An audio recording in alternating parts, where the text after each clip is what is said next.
Good morning, guys. If you Google NIST 9/11, the first thing that comes up is NIST's frequently asked questions about the investigation of the September 11th World Trade Center disaster. That's the source material that I'm referring to. I want to read to you from number 12 on their frequently asked questions, which is, did the NIST investigation look for evidence of the World Trade Center towers being brought down by controlled demolition? Was the steel tested for explosives or thermite residues? The combination of thermite and sulfur called thermate, quote, slices through steel like a hot knife through butter. That's a Stephen Jones quote, so that's who they're speaking to, apparently. And the argument that they make in the answer, which you can look up the document that I'm talking about, they said, first of all, NIST did not test for the residue of these compounds in the steel. The response to previous questions demonstrate why NIST concluded there were no explosives or controlled demolition involved in the collapse of the World Trade Center towers. Furthermore, and I'm going to paraphrase this a tiny bit, you can read the exact document. Furthermore, a very large quantity of thermite or another incendiary compound would have had to be placed on at least the number of columns damaged by the aircraft impact and weakened by the subsequent fires to bring down the tower. My question is this. Is there anybody out there who can explain to me why the argument is being made that it would have taken a prohibitively enormous quantity of demolitions or cutting materials to aid the building's collapse, and in the same breath they're saying that no demolitions materials were necessary at all, that the planes hitting were enough to make the buildings collapse as we observed? The one thing that I've always thought about this is, and the question that I've always had, and I'm about ready to go and get a degree in physics to try and wrap my head around it.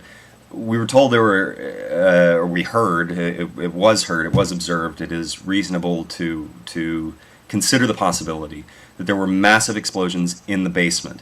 If these core columns were cut in the basement, and as they say in the current explanation, NIST's current theory of how the towers collapsed, that they were bowing inward, that the columns gave way inward, and this pulled the floor pans, the floors themselves down, which pulled in on the sides of the buildings.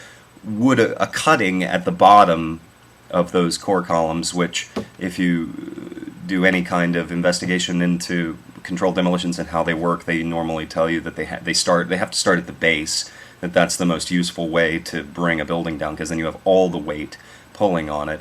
Would that not have served to pull down on the center to let the thing come down? But the main question, and this is, as everything else I'm saying here, I'm not holding beliefs about this. I'm sincerely asking and sincerely seeking anybody who can explain this to me.